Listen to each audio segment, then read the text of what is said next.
안녕하세요. 동국대 지식재산학과 경영교수를 맡고 있는 박병욱입니다.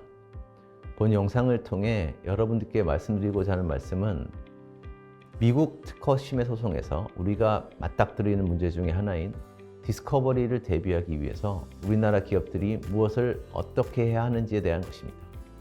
짧은 영상으로 미국 소송의 위험을 대비하기 위한 모든 내용을 말씀드릴 수는 없지만 미국 특유의 제도인 디스커버리에 대비하기 위해서 우리 기업들이 최소한 해야 할 것들에 대해 간략히 말씀드리고자 합니다. 디스커버리 제도는 우리말로 번역하면 증거 개시 제도라고 부르는데요. 이것은 무엇을 의미할까요? 간단히 말씀드리면 재판 전에 양 당사자가 자신이 가지고 있는 증거 자료를 서로 교환하는 재판 전 절차라고 볼 수 있습니다.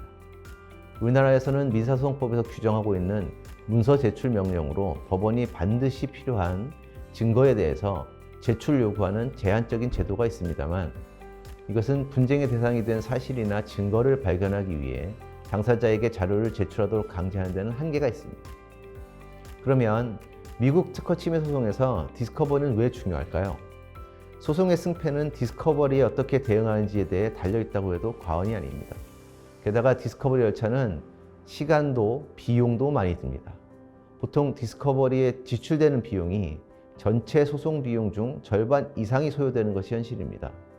미국 특허 침해 소송에서 1심에서 지출하는 비용이 평균적으로 300만 달러, 우리 돈으로 약 34억 원이라고 본다면 디스커버리에 소요되는 비용만 17억 원 이상이라고 생각해 볼 수 있겠습니다.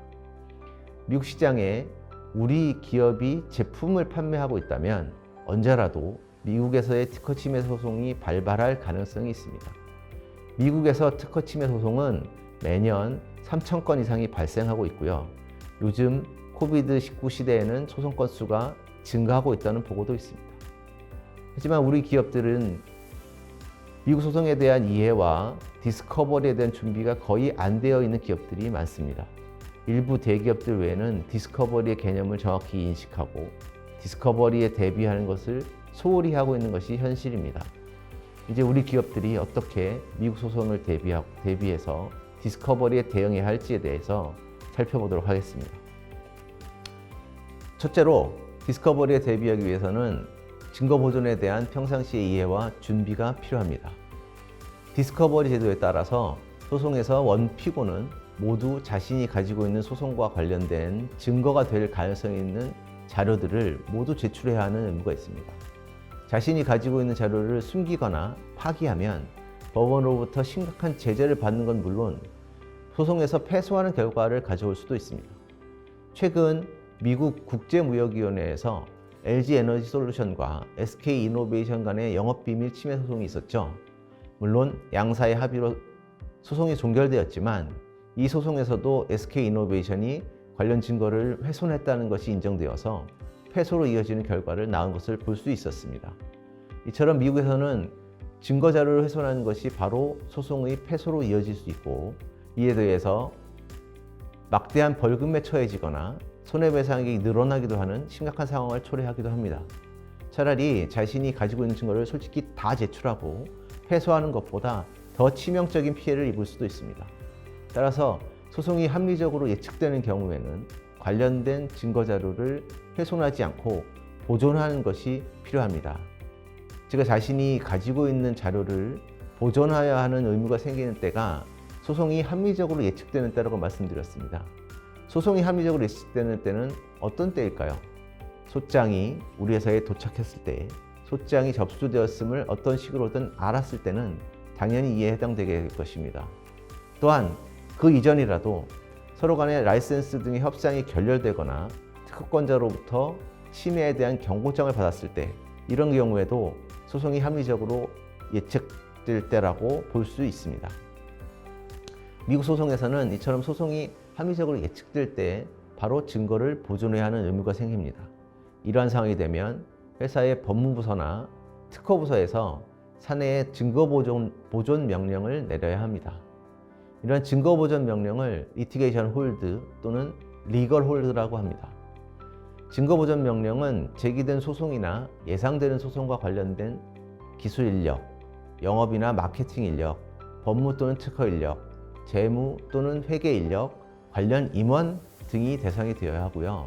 그 내용은 소송이 발생하였거나 예상되니까 관련된 모든 자료에 대해 수정하거나 폐기하거나 훼손하지 말라는 내용이 될 것입니다. 이와 아울러 IT 부서는 서버나 클라우드 등에 저장되는 데이터에 대해서도 보존 조치를 취해야 합니다. 이러한 증거 보존 명령은 반드시 문서로서 내려야 합니다. 또한 소송 진행 상황에 따라 이미 내린 명령의 내용을 수정하여야 하거나 명령을 받는 대상이 변경될 필요가 생길 때마다 또한 다시 내려야 합니다. 두 번째로 말씀드릴 부분은 문서 및 데이터에 대한 보존, 폐기 등을 규정하는 정책을 수립하는 것입니다. 이러한 사내의 정책은 문서 취급 규정, 데이터 보존 규정, 문서 보존 및 폐기 규정 등의 다양한 이름이 있을 수 있습니다.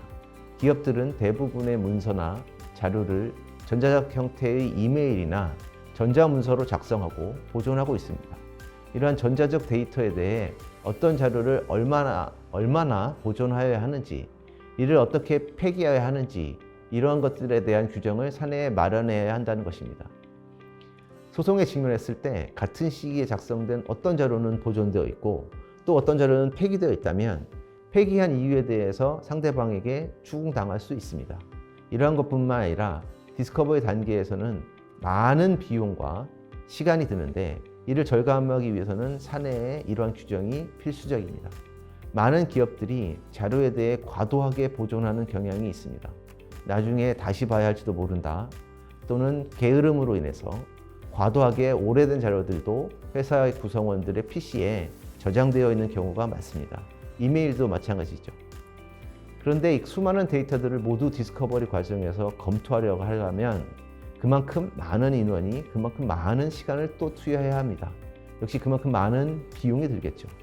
하지만 평소에 데이터 관리 잘 해두면 검토해야 할 데이터의 양이 줄어들게 되고 비용을 크게 절감할 수 있습니다. 세 번째로 말씀드리고 싶은 부분은 평상시 사내의 교육과 점검입니다. 최근 미국 소송에서 가장 많이 문제가 되는 증거가 이메일이고 그 다음이 전자적으로 저장된 자료입니다. 사내 전체 구성원은 이메일이나 자료를 작성할 때 주의를 기울일 필요가 있습니다.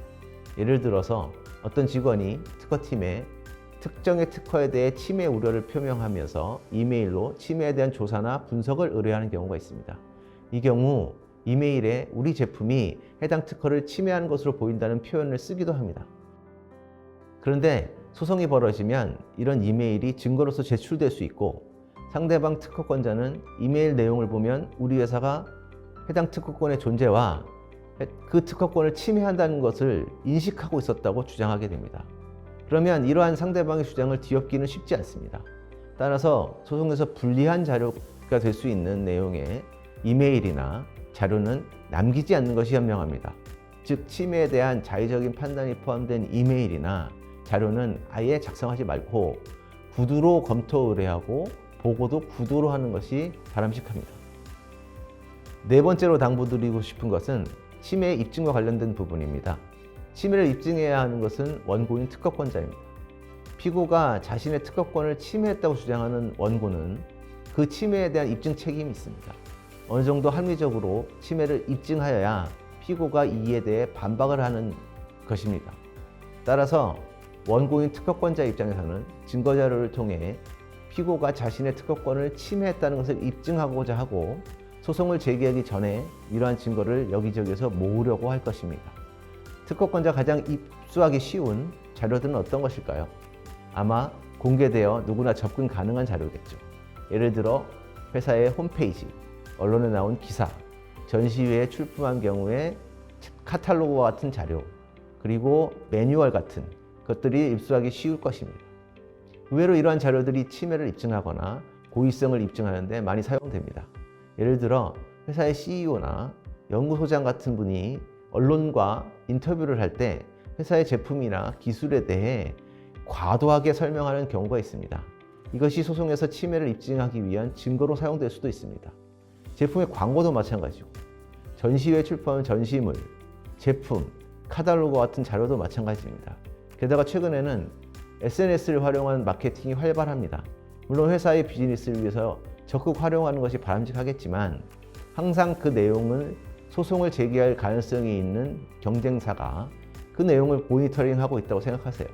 그러면 함부로 여러 가지 문제 있는 내용을 게시할 수는 없을 것입니다. 마지막으로 불필요한 자료의 공유나 작성을 피하라는 것입니다. 모든 것은 문서로 작성하여야 하는 것이라고 생각하지 마세요. 반드시 문서로 작성할 필요가 있는 것만 문서로 만들고 만들어지는 자료의 양은 과도하게 할 필요가 없습니다. 또한 자료를 너무 많은 사람들과 공유하는 관행이 있는데 이것도 개선되어야 합니다. 많은 사람들이 공유할수록 외부 유출의 가능성은 높아지고 나중에 디스커버리 과정에서 중복적으로 검토할 자료도 많아집니다. 결국 디스커버리 비용이 커지게 되죠. 모든 이메일과 자료는 정말로 알아야 할 사람들만 공유하는 것이 바람직합니다. 반드시 알아야 할 사람이 아닌 경우에는 기계적으로 많은 사람들과 자료나 이메일을 공유할 필요가 없습니다. 이상으로 디스커버리에 대비하기 위해 우리 기업들이 해야 할 일들에 대해 살펴봤습니다. 미국 소송은 미국의 민사 소송 규칙에 규율되고 있지만 각 지방법원은 고유의 규칙을 별도로 가지고 있습니다. 따라서 일부 절차의 경우에 지방법원의 규칙에 따라서 조금씩 달라질 수도 있기 때문에 소송에 대응하는 경우에는 각각의 지방법원의 규율하는 규칙도 염두에 두어야 할 것입니다. 오늘 제가 말씀드린 내용이 우리 기업들이 미국 소송의 디스커버리에 대비하기 위해 도움이 되었으면 좋겠습니다. 경청해 주셔서 감사합니다.